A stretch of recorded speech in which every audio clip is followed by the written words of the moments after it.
नमस्कार. ज्या पद्धतीने मीडियामध्ये काही गोष्टी एडिट करून विरोधकांकडनं जे बातमी उलट दाखवण्याचे जे प्रयत्न करत आहे त्यांना सगळे ऑपोजिशनवाल्यांना माझं एक सांगणं आहे की या देशामध्ये या देशाची जनतेसोबत जे उमेदवार आहे ते भारतीय जनता पार्टीची एक उमेदवार म्हणून अमरावतीमध्ये आज आम्ही सगळे मोदीजींचे नावाने लोकांकडे जात आहे, मोदीजींचा नमस्कार सांगताय, मोदीजींचे विकास कामं आम्ही सांगताय आणि पूर्ण देशामध्ये कोणताही ऑपोजिशन व्यक्ती त्यांच्या समोर नाही. तो मोदीजींची हवा होती आहे आणि भविष्यात सुद्धा राहणार आहे.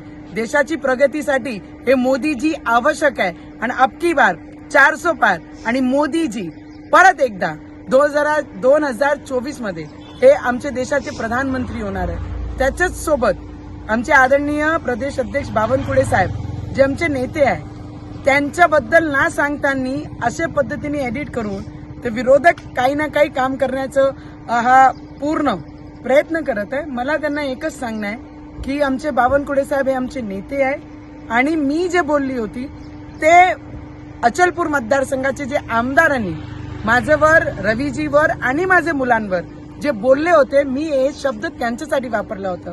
मला असं वाटतंय विरोधकांनी हा सगळी यंत्रणा करण्यापेक्षा लोकांमध्ये जाऊन लोकांच्या हिताकरिता आपण बोललो पाहिजे, नाही की हा गलिच्छ राजकारण करण्याचा प्रयत्न आपण सगळ्यांनी केला पाहिजे.